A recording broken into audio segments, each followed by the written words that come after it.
falecimento. Vamos pegar uma mensagem do falecimento de Glória.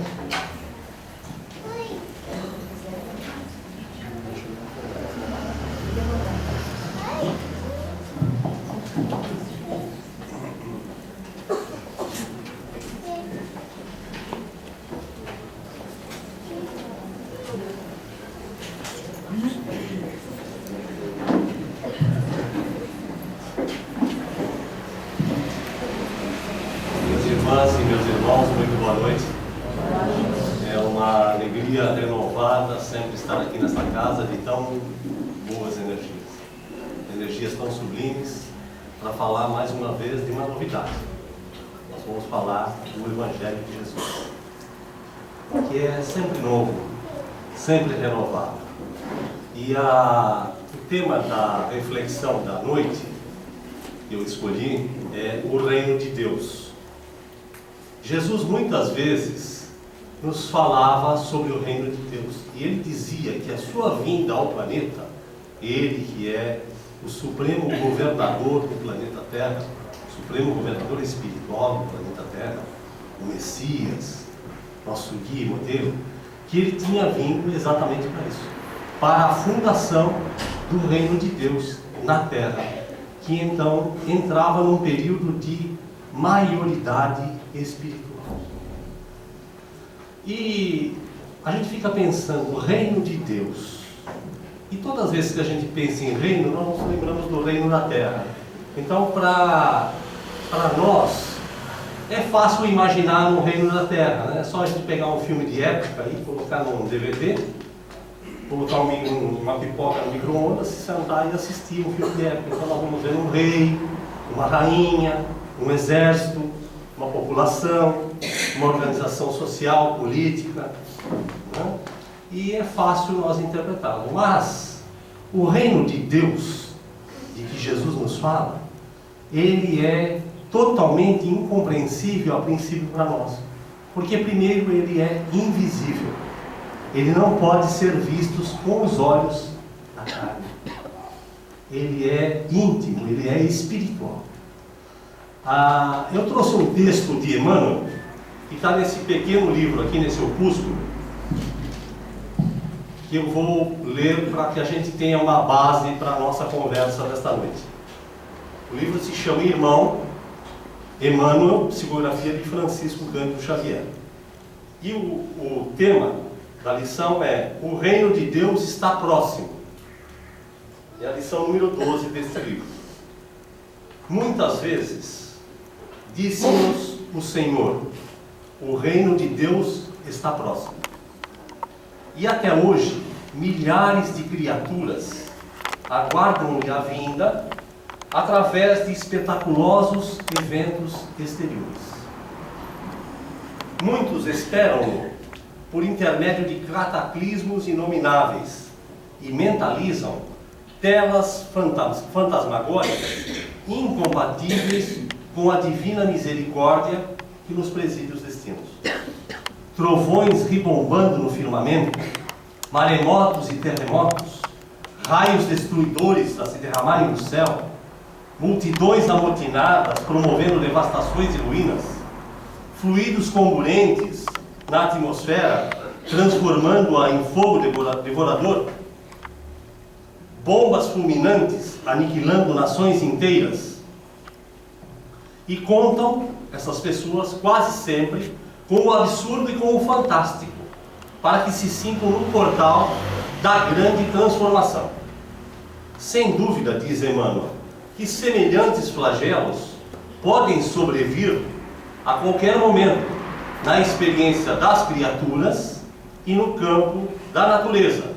Contudo, longe de significarem o reino divino, apenas revelam imperativos de nova luta e com serviço mais áspero para quantos se enfileiram nos quadros evolutivos da humanidade. O reino de Deus está próximo, diz Emmanuel. Sim, mas antes de tudo, em nossa capacidade de construí-lo por dentro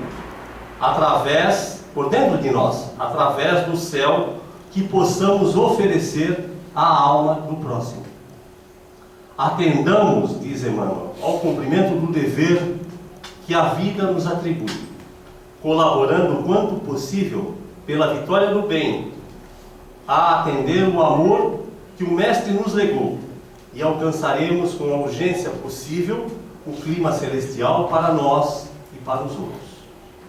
É por isso que Jesus foi igualmente positivo e justo quando afirmou: quando se vos disser que o reino de Deus permanece ali ou acolá, não acrediteis, porque em verdade o reino de Deus está dentro de vós. Emmanuel. E eu lendo esse texto, eu reforçava ainda a minha crença de que o reino de Deus era algo que fosse construído por nós, através da nossa atividade, como filhos de Deus que nós somos, né? Divinos pela nossa própria natureza. Mas eu estava equivocado. E Jesus é que vai nos esclarecer o que é o reino de Deus. Então, no livro Boa Nova, nós temos uma mensagem do Espírito Humberto de Campos, em que ele nos conta uma passagem de Jesus, em que Jesus se encontra com seu primo João Batista por alguns dias, algumas semanas, no deserto triste da Judéia, e fica lá com João em jejum e em oração, antes de começar a sua missão apostólica na terra. Depois de alguns dias ele sai, se despede de João, passa pelo oásis de Jericó e se dirige a Jerusalém. São mais ou menos 150, 200 quilômetros do deserto da Judéia a Jerusalém, a pé. E ele chega no final de tarde, no entardecer, diz Humberto de Campos, e se senta numa elevação próximo à porta do Templo de Salomão, do Templo dos Judeus em Jerusalém. E começa a observar as pessoas que entravam e saíam do templo. Não muito longe dali, um grupo de sacerdotes, diz Humberto de Campos, e pensadores ociosos conversavam.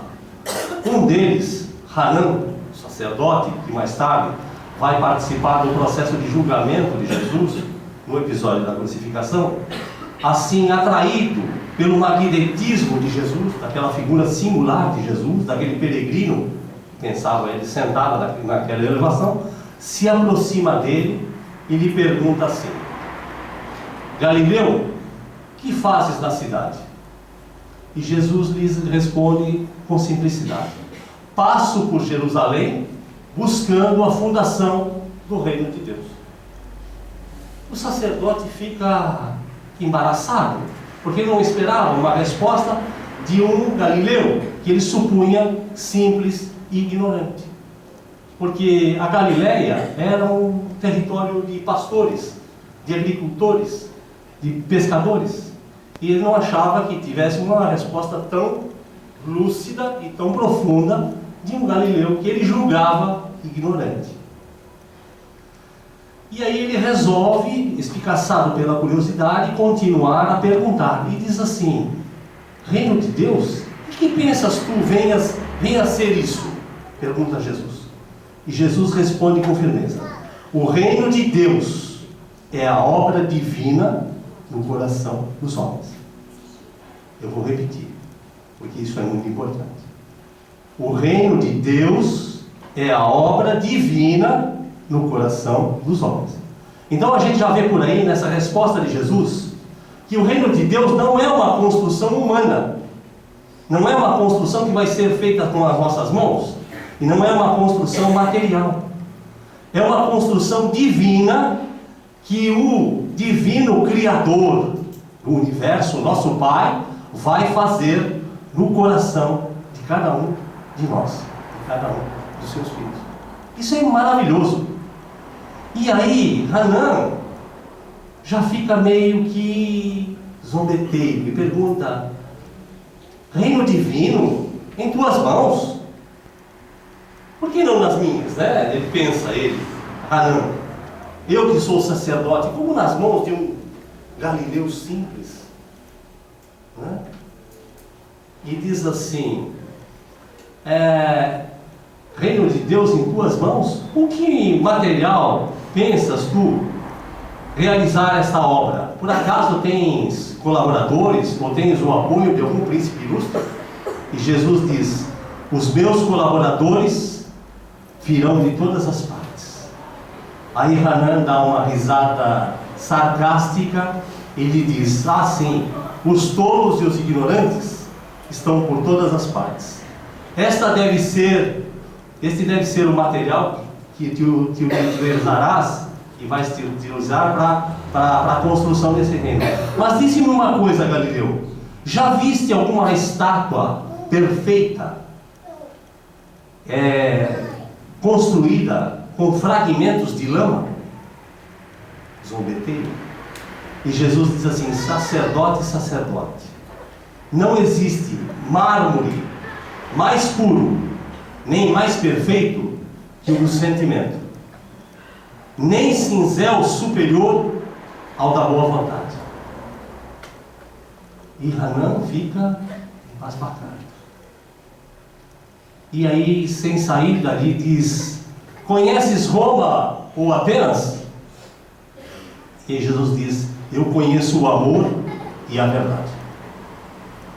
E aí, sem mais saída, desenchavido, Hanan ainda lhe pergunta: conheces os códigos do templo e as leis do império a que servimos? E Jesus diz: eu conheço qual é a vontade do meu Pai que está nos céus.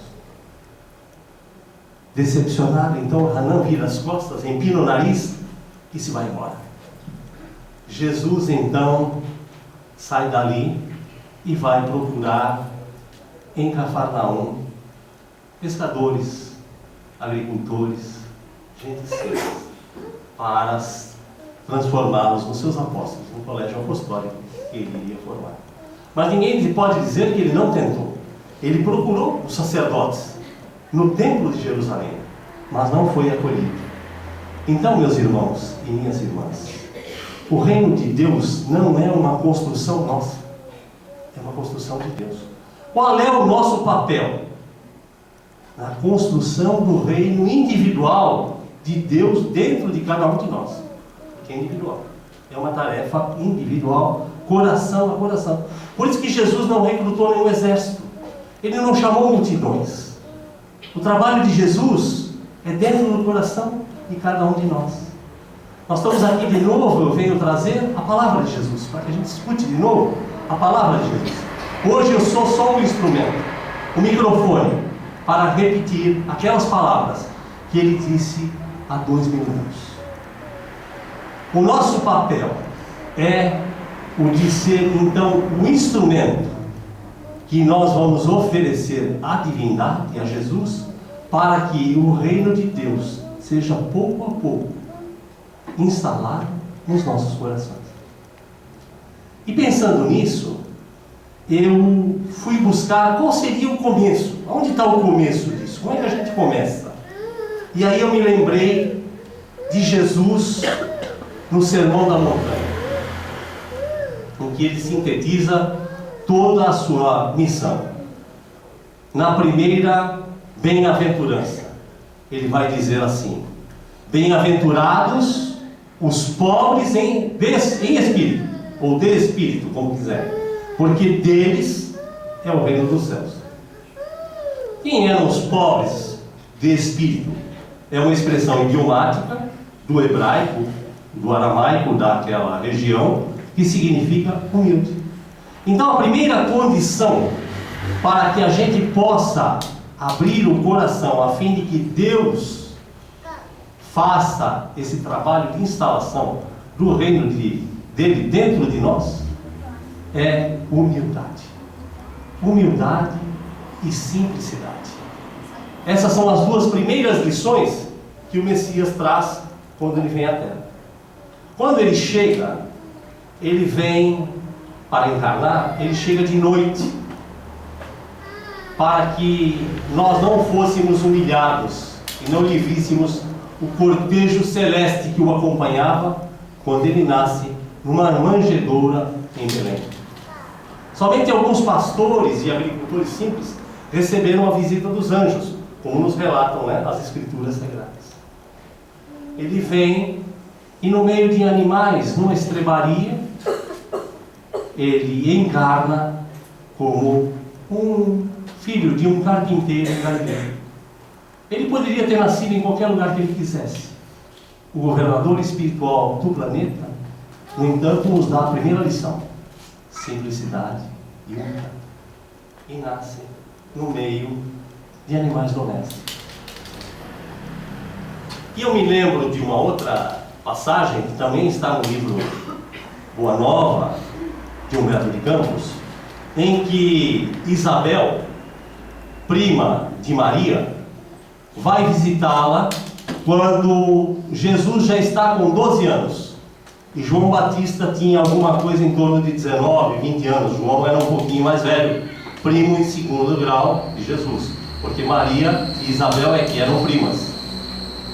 E aí, quando as primas começam a conversar, José está na carpintaria terminando os seus afazeres, as duas crianças, que eram Jesus e João Batista, saem para as suas conversas, as suas brincadeiras, e Maria e Isabel começam a conversar. E Isabel disse o seguinte, que estava muito preocupada com seu filho João, porque João parecia assim uma criança estranha, porque estava sempre muito pensativo. Por vezes ia encontrá-lo no meio de figueiras bravas, ou andando pelo deserto, ou margeando os rios com a cabeça assim envolta em pensamentos muito profundos. E Maria lhe diz: eu também estou preocupada com meu filho Jesus, porque há poucos dias voltamos das festividades de Páscoa em Jerusalém, e ele surpreendeu os doutores da lei, dando respostas inexplicáveis e inesperadas para as questões que eles lhe colocavam. E um amigo da família, de nome Eleazar, chamou José em particular e lhe disse assim: parece que o menino havia vindo para a perdição de muitos poderosos em Israel.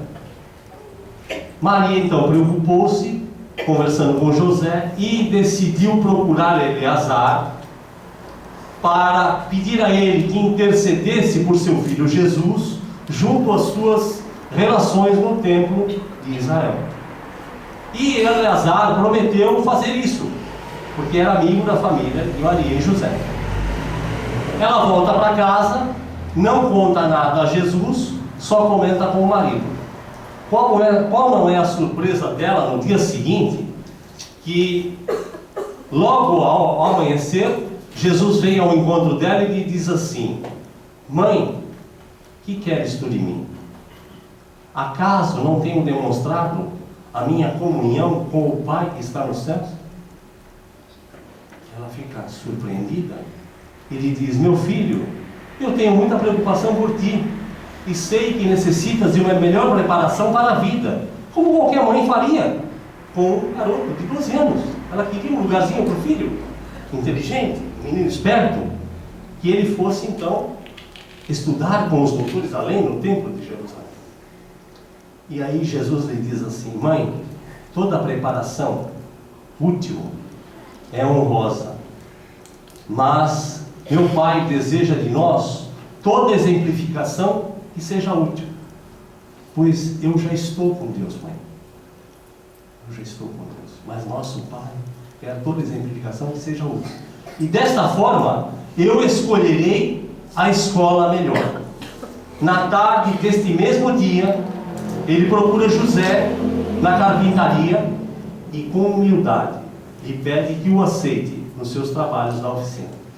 Então, dos 12 aos 30, ao contrário do que muita gente pensa e muita gente fantasia, Jesus passou como um auxiliar de carpinteiro na carpintaria de José, em Nazaré, na Galileia. O governador espiritual do planeta. E aí, concluindo a conversa, Maria diz assim para Isabel: é como se ele quisesse nos demonstrar que a melhor escola para Deus é a do lar e a do esforço próprio. E agora, nós o vemos empunhando o martelo e a enxó, formoseando as madeiras da oficina e enchendo nossa casa de ânimo com a sua doce alegria. Então, meus irmãos e minhas irmãs, a construção do reino de Deus começa em coisas muito simples. Não precisa ser palestrante, não é necessário ser escritor, não é necessário ser um diretor, um dirigente, para que o reino dos céus comece a ser construído dentro de nós. Ele começa nas coisas pequeninas, nas coisas mais simples. E essas coisas mais simples são humildade e simplicidade. Mas muita gente pensa que humildade a gente possa identificar por sinais exteriores, mas não é verdade, porque humildade é algo muito íntimo, é algo do Espírito, é atributo do Criador, diz Emmanuel. Eu vou ler um trechinho só sobre humildade, que está aqui nesse livro, que é Pensamento e Vida, do Emmanuel, para a gente entender o que é humildade no seu sentido mais amplo.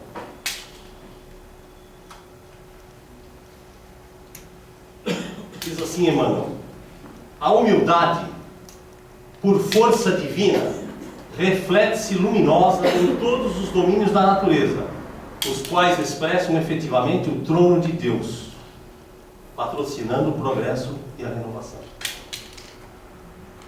Magnificente, o sol, cada dia, oscula a face do pântano, sem clamar contra o insulto da lama. A flor sem alarde, com as raízes da esterqueira, incensa a glória do céu. Filtrada na aspereza da rocha, a água se revela mais pura, e em seguida as grandes calamidades, a colcha de erva cobre o campo, a fim de que o homem recomece a vida. A carência, a falta de humildade, diz Emmanuel, que no fundo é o reconhecimento da nossa pequenez diante do universo e diante do Criador, isso é humildade. O reconhecimento da nossa pequenez e da nossa carência, mas não da nossa insignificância, porque nós somos filhos de Deus. Nós temos o gene de Deus no nosso espírito, nós temos o selo divino na nossa alma, então somos todos importantes. A carência de humildade, diz Emmanuel, que no fundo é reconhecimento da nossa pequenez diante do universo, surgem na alma. Então, sem a humildade, surgem na alma doentios enquistamentos de sentimento, quais sejam o orgulho e a cobiça, o egoísmo e a vaidade, que se responsabilizam pela discórdia e pela delinquência em todas as direções.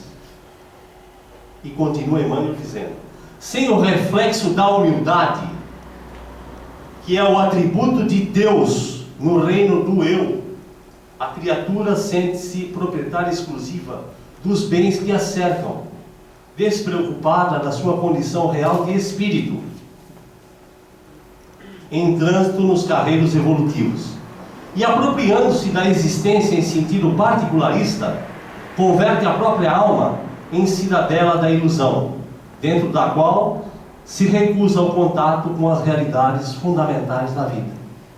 Sob o fascínio de semelhante negação, ergue o chicote da revolta contra todos os que lhe inclinem o espírito ao aproveitamento das horas, já que sem o clima da humildade não se desvencilha da trama de sombras que ainda se vincula no plano da animalidade a que todos deixamos para trás após a auréola da razão.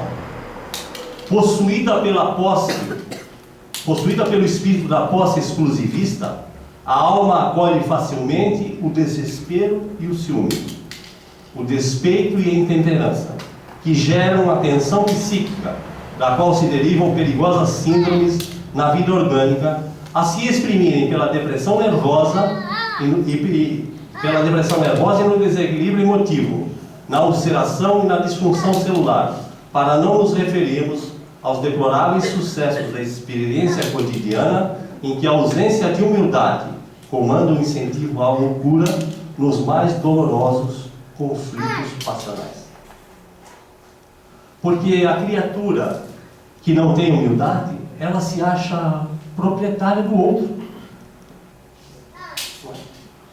ela não admite que o outro possa deixá-la, que o outro não goste dela. E aí quantos conflitos passionais, quantos crimes, quantos assassinatos, quantos suicídios? Falta de humildade. Porque nós não somos donos de nada. Nós somos usufrutuários. Nós somos fiéis depositários.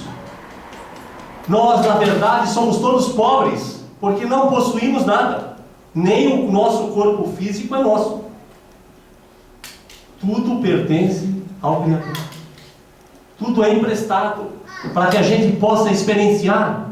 E experienciando, adquirir, então, o conhecimento que vai nos levar à sabedoria e desenvolver as sementes divinas dos sentimentos que estão dentro de cada um de nós. Esse é o objetivo da vida física. Mas tudo aqui não é nosso, é tudo emprestado. Mas nós nos achamos donos. Por quê? Porque não temos humildade. Não sabemos reconhecer a nossa pequenez. Mas a nossa pequenez não é a nossa falta de poder também de mudar as coisas, porque nós somos agentes divinos, não é? Certa vez, uma pessoa foi entrevistar Madre Teresa de Calcutá e disse assim para ela: Madre, eu fico admirado com a sua obra é magnífica, né? Em todo o mundo, todas as pessoas elogiam. Como a senhora analisa a sua obra? Ela diz: meu filho, a minha obra é como uma gota no oceano, mas sem essa gota, o oceano seria menor.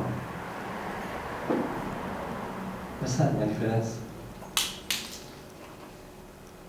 Nós somos agentes divinos, nós estamos aqui para servir a Deus acima de todas as coisas. E servindo a Deus, nós vamos então avançando e permitindo que Deus, através de Jesus e dos seus prepostos, vão transformando a nossa alma numa escultura de grande beleza, que um dia vai brilhar. Vai brilhar. Porque, como dizia o professor Huberto Roden, nós somos lucigênitos, né, doutor? Ou seja, nós fomos criados da grande luz que é nosso Pai. Então nós somos filhos da luz. Então, portanto, lucigênitos. E porque somos lucigênitos, nós também somos lucificáveis. Ou seja, um dia nós voltaremos a ser pura luz, espíritos puros. Aquilo que Jesus é, um dia seremos nós também. Por enquanto, nós ainda somos espíritos imperfeitos, um misto de sombra e luz, mas todos nós com grande potencial de desenvolvimento, e cada um de nós com uma tarefa que foi nos atribuída pelo Criador, porque o Criador não faz cópias. Cada um de nós é um ser único e é um ser especial, porque tem uma missão dentro da obra do Criador, que é a obra universal. Nós precisamos avançar, estudar, nos esforçar para descobrir qual é a nossa missão, o que o Criador espera de cada um de nós, dentro da área que Ele nos colocou nesta encarnação e nas próximas também. Porque nosso trabalho é todo dia evolução constante. Certa vez foram entrevistar Francisco Cândido Xavier e lhe disseram assim: Chico, como é que você vê o mundo, né, com essas calamidades todas, a violência, a corrupção, o crime, né, em toda parte? Como é que você vê o mundo? Ele disse assim: eu vejo o mundo como ele é. O repórter ficou embatucado, achou que ele ia fazer um discurso e disse: não, eu vejo o mundo como ele é. Poxa, Chico, e as pessoas, Chico? Como é que você vê as pessoas? Eu vejo elas como elas são. E você, Chico? Aí eu continuo mesmo. Isso é simplicidade. Isso é grandiosidade de um espírito que se conhece. Porque o grande objetivo é o nosso autoconhecimento. Nós temos que estudar para nos conhecer, para descobrir dentro de nós esses potenciais divinos que estão aí latentes em sementes para serem desenvolvidos e que são potenciais maravilhosos. Então, o nosso esforço, a nossa boa vontade, aliado à nossa humildade e à nossa simplicidade, são o cinzel que nós vamos oferecer ao nosso Pai, através de Jesus e dos seus propósitos, para que o reino de Deus seja instalado dentro de cada um de nós. Isso é muito bonito. É muito bonito. Não é uma obra nossa, é uma obra de Deus. Mas a gente precisa abrir o coração. Porque quando a gente tem um sentimento de humildade, de reconhecimento da nossa fragilidade, da nossa pequenez, da nossa falta de recurso, nós precisamos enriquecer. A gente sabe que necessita angariar recursos.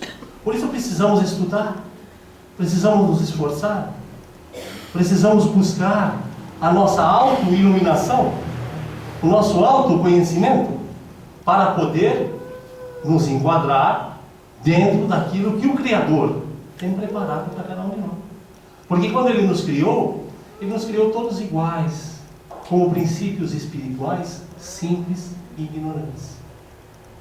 E através do nosso esforço, dentro dos diversos reinos da natureza, nós chegamos até aqui. Hoje estamos no reino hominal. Deixamos para trás há pouco o reino animal. Estamos no reino hominal, a caminho do reino angélico.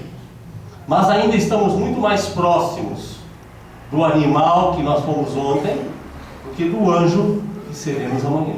Isso é fácil de analisar. Porque criaturas como Francisco Cândido Xavier, Irmã Dulce, Madre Teresa de Calcutá, Mahatma Gandhi e etc., não são anjos, são humanos. E nós ainda estamos lutando para chegar a essa condição. Essa é uma constatação. É uma constatação. Um dia nós seremos humanos e aí estaremos no meio do caminho para a angelitude. Então, um longo caminho temos pela frente. Por isso precisamos, meus irmãos e minhas irmãs, continuar nos esforçando, continuar trabalhando na seara de Jesus, fazendo o bem através das diversas ações da caridade. E a caridade, tal como a entendia Jesus, como está na questão 886 do Livro dos Espíritos. Kardec pergunta à equipe espiritual: qual o verdadeiro sentido da palavra caridade, tal como a entendia Jesus? E os Espíritos respondem em 3 níveis. Primeiro, benevolência para com todos, ou seja, bondade para com todas as criaturas e com todos os seres da criação. Depois, indulgência para com as imperfeições alheias, ou seja, um olhar de compreensão para as dificuldades, para os erros, para as decaídas dos nossos irmãos, porque nós precisamos de indulgência para com as nossas imperfeições também, porque somos todos imperfeitos. Misericórdia para com os nossos irmãos, porque precisamos de misericórdia. Piedade, porque nós precisamos de piedade. E o terceiro nível é perdão incondicional das ofensas. Isto é caridade, tal como entendia Jesus. Mas para podermos praticar a caridade, há que nascer em nós primeiro humildade, que é ainda uma virtude que nós não adquirimos. Eu estou falando por mim. Cada um que faça a sua análise consciencial. Estou dizendo por mim. É uma virtude rara, a humildade e a simplicidade, e esquecida da maioria de nós. Nós não paramos para pensar isso. Mas sem humildade, nós não conseguimos avançar. A falta de humildade é que nos fez ainda repetir encarnação após encarnação. Nós estamos aqui batendo sempre na mesma tecla do egoísmo e do orgulho. Por quê? Porque não temos humildade. Quando nós adquirimos humildade, nós vamos sepultar o orgulho. E quando nós praticarmos a caridade, nós vamos sepultar o egoísmo, que são as duas chaves. Mas para fazermos a caridade, nós precisamos começar humildade e simplicidade. Certa vez, eu me lembro de uma história de Mahatma Gandhi. Uma mãe chegou com uma criança pequena perto de Mahatma Gandhi e disse: Senhor, diga a meu filho que pare de comer tanto açúcar. Ele está comendo muito açúcar. Isso vai ser muito prejudicial para a saúde dele. Diga-lhe que pare de comer tanto açúcar. Aí o Gandhi olhou para ela e disse assim: por favor, volte na semana que vem. Ela não entendeu nada, foi embora. Na semana seguinte ela retornou. E aí ela fez: olha, eu estive aqui a semana passada e ele pedi para dizer ao meu filho para parar de comer tanto açúcar. Ele está comendo muito açúcar, o senhor pediu para voltar hoje. Eu trouxe meu filho aqui. Ele pegou o menino, olhou bem nos olhos e disse assim: menino, pare de comer tanto açúcar. Ela ficou surpresa. E aí ele perguntou: mas por que o senhor não disse isso a semana passada? Ele disse: porque a semana passada eu também comia muito açúcar. Isto é simplicidade. Então a gente não pode ensinar algo que a gente não aprendeu.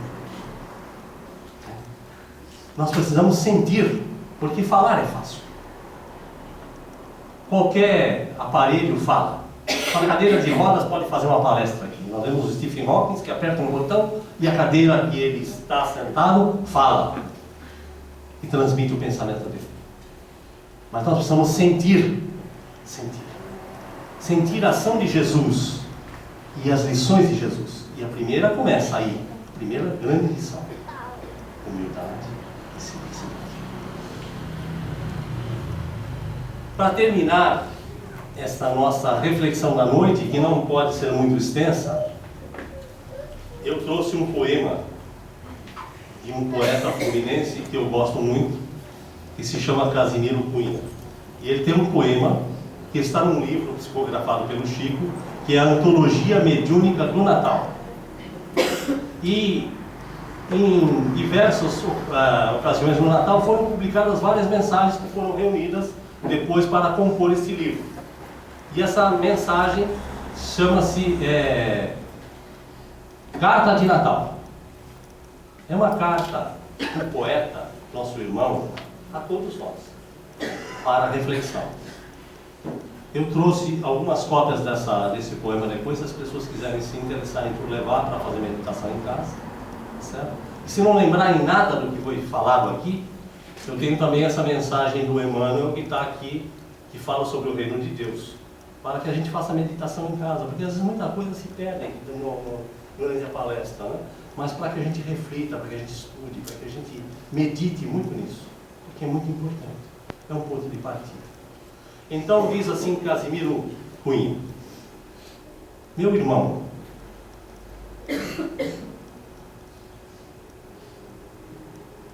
desculpe, meu amigo, não te esqueças, começa com amigo, meu amigo, não te esqueças, pelo Natal do Senhor, abre as portas da bondade ao chamamento do amor.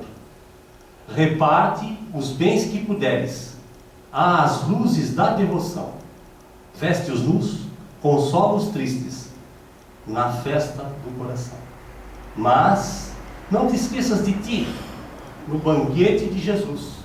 Segue-lhe o exemplo divino, de paz, de verdade e luz. Toma um novo compromisso, na alegria do Natal, pois o esforço de si mesmo é a senda de cada qual. Sofres, espere e confia.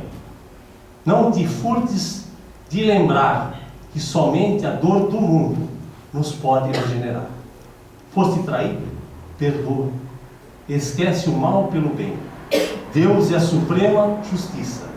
Não deves julgar ninguém. Esperas bens deste mundo?